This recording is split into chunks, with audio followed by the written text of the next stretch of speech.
Hi, my name is Lila. I came to Los Angeles 2 years ago, chasing a dream I can't even describe anymore. Back then, I thought the city would save me.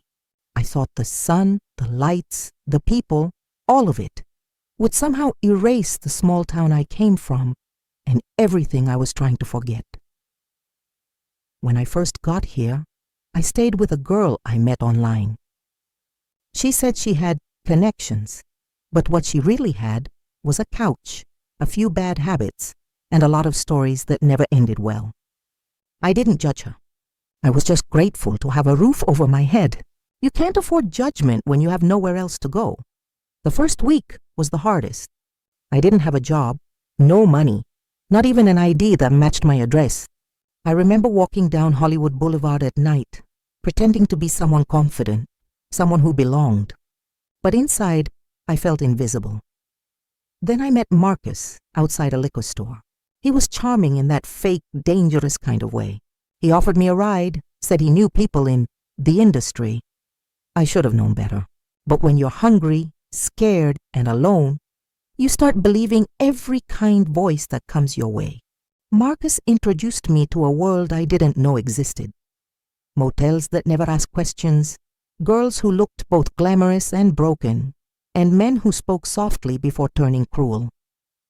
At first, I told myself it was temporary, just a few nights until I could save enough to leave. But nights turn into weeks, and weeks into months. And somewhere between the laughter, the makeup, and the lies, I stopped recognizing myself. There was a night I looked into the mirror of a cheap motel bathroom and didn't see Lila anymore. Just a reflection of every choice I swore I'd never make.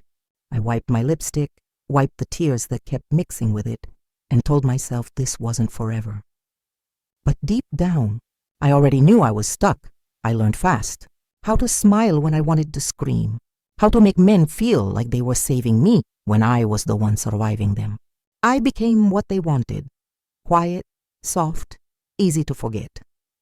I remember one client, a film producer. He said you could make real money with that face. And for a moment, I believed him. Because that's what Los Angeles does. It sells you hope in the shape of a compliment. Sometimes I still dream about the girl I used to be. The one who thought life was about love, art, and maybe a small apartment with sunlight coming through the curtains.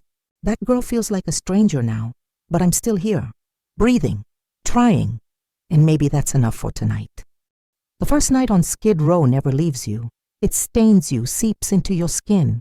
The way cigarette smoke and cheap perfume cling to the walls of a room no one cleans. The air there feels heavy, full of whispers and regret. The city hums like it's alive, like it knows your secrets. I remember standing at the corner of 5th and San Pedro, the heart of downtown Los Angeles, holding everything I owned inside a plastic grocery bag. The streetlight above me flickered, blinking like it couldn't decide whether I should exist.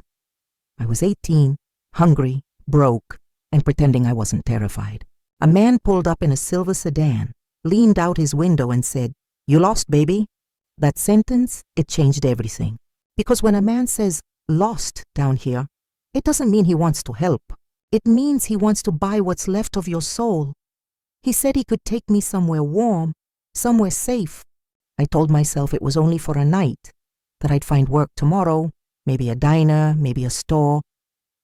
I didn't even realize I was already making the kind of deal you can't undo. That night, I learned survival comes with a price. In the motel bathroom, I stared at myself in the cracked mirror. My eyeliner was smeared, my mouth shaking, my reflection looking back like a stranger. I whispered, "You're fine," even though I wasn't. The sink dripped. The world felt silent.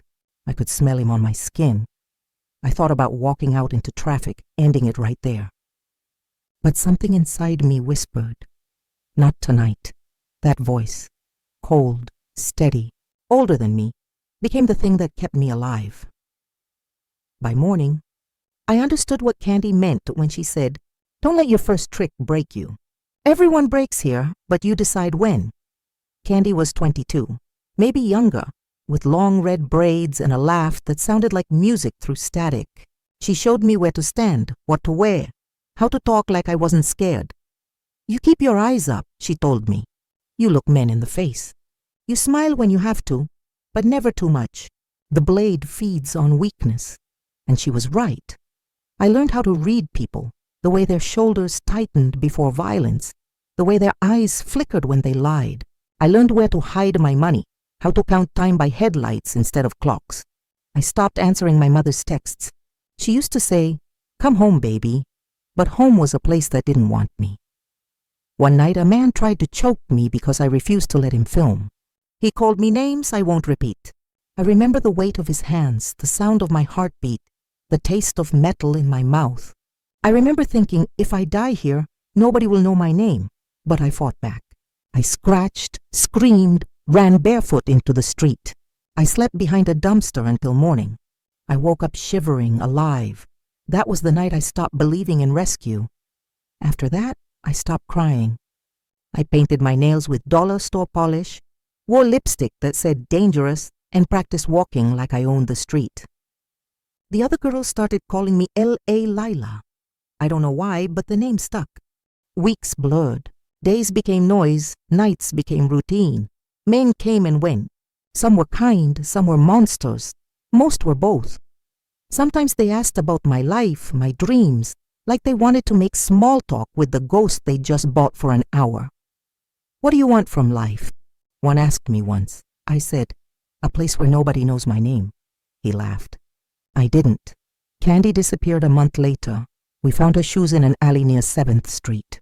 Nobody looked for her. That's the unspoken law. You don't ask questions.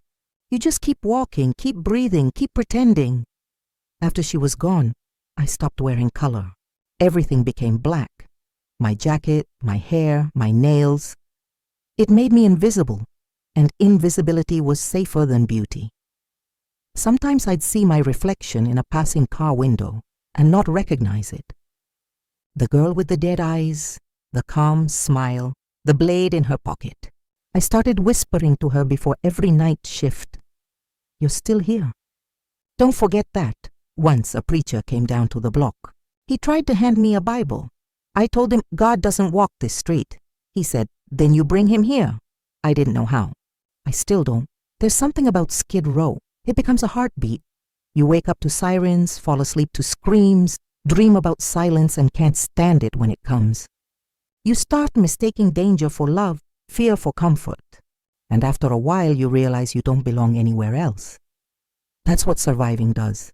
It teaches you to live like a ghost wearing your own face. But that night, when I found Candy's lighter in my pocket, still working, still warm, I lit it in the dark and whispered, "This isn't the end." And for the first time I almost believed it. I was sitting on the curb outside the liquor store, eating cold fries from the night before, when he walked up, calm, quiet, clean. He didn't belong there, not with that soft voice and polished shoes. He said, "My name's Mark. I film people's stories." I thought he was a cop. Or worse, someone pretending to care. "What kind of stories?" I asked. He looked at me straight in the eye like I was a person and not a shadow. "The truth," he said. That word hit me harder than any slap I'd ever taken. The truth. I didn't even know what mine was anymore. He offered to buy me breakfast. I almost said no. Girls like me don't take favors. Favors are just debts wearing smiles. But something about the way he held the camera like it wasn't a weapon made me curious. We sat in a diner that smelled like burnt toast and old coffee. I told him bits and pieces, Vegas, my mom running away, Skid Row. He didn't flinch. He didn't interrupt. He just listened. And for the first time in a long time, I didn't have to lie. When he asked if I'd sit down for an interview, I froze. My first thought was, what if people see me? What if they know? Then another voice whispered, what if they finally understand? So I said yes. He led me into this small room, plain walls, one chair, one light. That light felt like judgment. I could hear the hum of the camera. My hands were shaking. My throat felt dry. He asked me to start by saying my name. "My name is Lila," I said. The sound of it in that empty room felt strange. like calling out into a tunnel. Then I said, I came to Los Angeles 2 years ago. I thought I was running toward freedom, but I was really just running from hunger. And then it all came out. The motel, the bruises, Candy's laugh, the smell of bleach, the way the cops looked through us like we were ghosts, Mark asked softly. Do you ever think about leaving this life? I looked at the floor. Every day, I said. But leaving costs more than staying. He nodded, but I could tell he didn't understand. Nobody really does unless they've stood on that corner at 3 a.m. and prayed for someone kind instead of cruel. There was a moment right before I started crying, when the air went still. The light above me flickered once, like it was breathing with me, and I thought, maybe this is the first time I've really been seen. When the camera stopped, he said, that was brave, Lila. I wanted to laugh. Brave? Bravery is for people who have choices. But maybe this was the closest I'd ever get. He asked if I wanted to come back for a follow-up. Said he wanted to check on me. I didn't know whether to believe him or not. I told him people don't check on girls like me. They film us, then forget us. He didn't argue.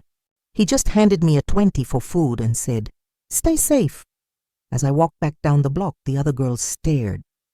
Word spreads fast on Skid Row, they said. Lila's gonna be famous now. I said, no.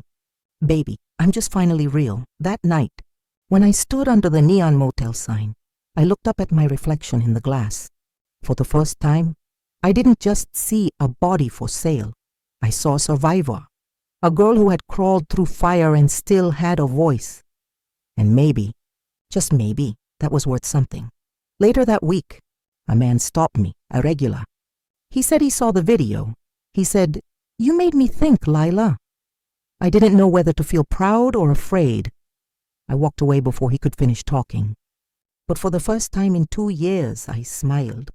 Not for him, not for money, but because I realized they can buy my body, but they can't own my story anymore. That night, I stood at the window of my motel room, watching the city lights blur like falling stars. I whispered to myself, you told your story. You didn't disappear. And for the first time in my life, I believed that maybe, just maybe, surviving could mean more than staying alive. He nodded, but I could tell he didn't understand. Nobody really does unless they've stood on that corner at 3 a.m.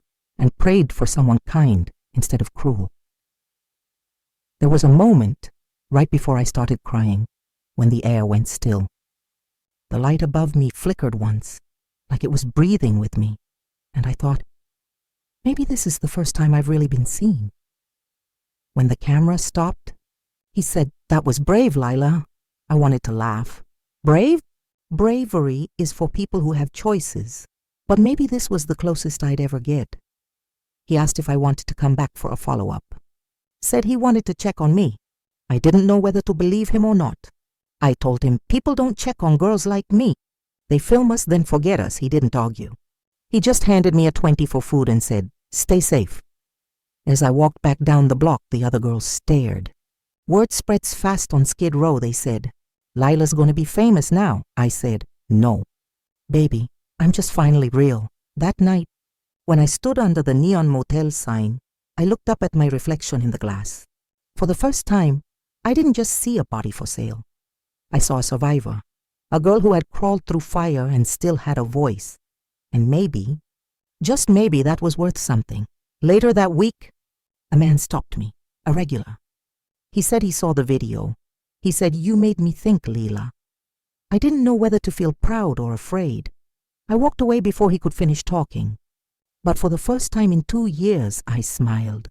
Not for him, not for money, but because I realized they can buy my body, but they can't own my story anymore. That night, I stood at the window of my motel room, watching the city lights blur like falling stars. I whispered to myself, you told your story. You didn't disappear. And for the first time in my life, I believed that maybe, just maybe, surviving could mean more than staying alive. What could I tell him? That I was still broken, just cleaner now? That the story didn't end when the credits rolled? Because that's the truth no one wants to hear. There's no neat ending, no redemption montage. Just a woman trying to remember how to be a person again. But lately, when I walk past the mirror, I stop. I look at my reflection. Tired eyes, scar on my lip, curls falling loose. And for the first time, I don't look away. There's a softness coming back. Slow but real. Maybe this is what healing looks like. Not light, not forgiveness, just quiet. The kind that doesn't ask for anything. Doesn't promise anything. Sometimes I whisper to myself, "You're still here," and that's enough. Morning finds me before the alarm does. Light slips under the thin curtain and lays across the floor like a quiet promise. I make coffee in my dented pot and let it go a little bitter. It reminds me to add sweetness myself. Outside, the city is still stretching. Delivery trucks sighing, a bus kneeling for someone with too many bags. The world beginning again without asking me first. I like that. I like that I get to decide whether I meet it halfway. I have a list now. Real simple. Breathe, wash, make the bed, write 1 page. On good days, I do more. On bad days, I still do that. I learned that from the women at the warehouse church. Make tiny promises you can keep, the old lady with the coffee said. Pile them up until they look like a life. The notebook is almost full. I write about Candy, how she hummed the same 3 notes, and how I hum them now when I cut onions. I write about shoes that hurt and rooms that smelled like someone else's cologne long after they were gone. I write about a girl I used to be and the woman who keeps walking her home. When I can't write, I cook. The pastor's wife got me 2 shifts a week in a little community kitchen that serves anyone who walks in with hunger and no questions. It's hot work, and the knives are never as sharp as the stories that land across the counter. But when the steam fogs my face and I salt the pot just right, people smile with their whole bodies. The other day a man said, "This tastes like my grandmother's house." I told him, "Mine too." And for a second we were both somewhere safe. I went back to Skid Row last Sunday. I didn't tell anyone I was going. I put flowers in my tote, cheap carnations, stubborn little survivors, and walked past tents that changed and tents that hadn't. Everything familiar and wrong. My feet knew where to stop. I set the flowers down on a patch of cracked sidewalk where Candy once tied her shoe and told me, "We don't gotta be brave, baby. We just gotta keep moving." I touched the concrete. It was warm. I whispered, "We're moving." A girl in a red jacket watched me. She couldn't have been more than 19, though I know how age bends under the weight of certain nights. She asked if I was working. I told her no. She looked at my hands like she was counting the ways I might be lying. So I showed her the calluses from the kitchen and the little burn mark on my wrist. "I'm cooking now," I said. "And writing. Sometimes both." She laughed once like she didn't mean to.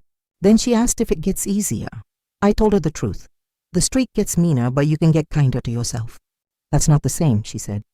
"No," I said, "but it helps." I gave her the number for the drop-in center and circled the hours they don't ask for ID. I didn't try to save her. That's not how this works. I just gave her a place to stand if she ever wanted a different view. Back in my room, I finally called Mark. He asked how I was. I said, "Between storms," and he laughed softly like he understood. He said a lot of people wrote after the video, some angry, some grateful, some lost. He asked if I wanted to do a follow-up. For a moment I pictured the chair, the lens blinking like an eye that never sleeps, the way words feel heavier once they're public. "Not yet," I said. "I need to finish telling it to myself first." He said he'd wait. In the afternoons, I sit at the library learning the language of paperwork, boxes and lines, proof and signatures. It is its own maze, full of boring traps. But I'm patient now in a way I never was on the blade. I got my ID. I'm starting the GED class next month. The counselor circled my name and said, "You keep showing up." It felt like being seen without being watched. Some nights I still hear the old life calling me by the name that wasn't mine. It shows up smelling like money and danger and the easy lie of just this once. On those nights, I turn on the lamp and read my own pages out loud. I remind myself of all the mornings I almost didn't get. I put both hands on the windowsill and count the lights, apartment by apartment, until I remember how many strangers are out there surviving their own secret stories. It makes staying feel less lonely. I tried visiting my mother. It was a short visit. We sat at her kitchen table like two people who shared a storm and came out different shapes. She asked if I was still doing that stuff, like the words were furniture she didn't want in her house. I told her no, not in that way anymore. She nodded, then asked if I had any cash to spare. I gave her what I could leave without resentment. On the bus back, I cried without making a sound. Love is a country you sometimes enter on an expired passport. They still let you in, but you can't stay long. At church, the old lady with the coffee held my hands and said, "There's a word for what you're doing." I guessed healing. She shook her head. "Tending," she said. "Anyone can heal and still abandon themselves later. Tending is daily." I wrote it on the first page of a fresh notebook. Tending. I keep a small altar on the dresser. Nothing fancy. A tea light. The bus card candy once used and forgot in my coat. The rubber band I wore in my hair the night I decided not to go back. When the room gets too quiet, I light the candle and say, for all the girls I was, for all the girls I couldn't save, for the woman I'm becoming. It's not prayer exactly. It's inventory. It helps. A man from the kitchen asked if I wanted extra hours. "We could use someone steady on Thursdays," he said. "You move like you know where everything is." I smiled because that's the first time anyone has ever said that to me. I took the shift. On my break, I sat on the back steps and watched the sunset snag on the edge of a billboard. The sky went the color of bruised peaches, then bruises. I did not think of money. I thought of salt. I thought of recipes that turned cheap cuts into something you'd call love if you weren't careful. That night, I dreamt of a house with a blue door that sticks in the summer and a shelf by the sink crowded with spices. I woke up with the taste of cinnamon in my mouth and the softest ache behind my ribs. Desire can be holy when it's not trying to eat you alive. I don't pretend I'm saved. I don't pretend I'm safe. The world doesn't change because one woman decides to stop disappearing. But some mornings, like this one, I catch myself in the mirror and the girl inside doesn't flinch. She just looks back, equal parts brave and tired, and lifts her chin the smallest inch. That's all. That's everything. Before I leave for the kitchen, I tuck a carnation into my tote. There will be someone to give it to, someone who needs a softness small enough to hold. I lock the door, check it twice, and head down the stairs that still complain under my feet. On the sidewalk, the city smells like oranges and bus exhaust, and the kind of hope that doesn't need witnesses. The light is better than yesterday. I step into it and keep moving. Not brave, not cured, just here. And for the first time in a long time, here feels like a place that might keep me.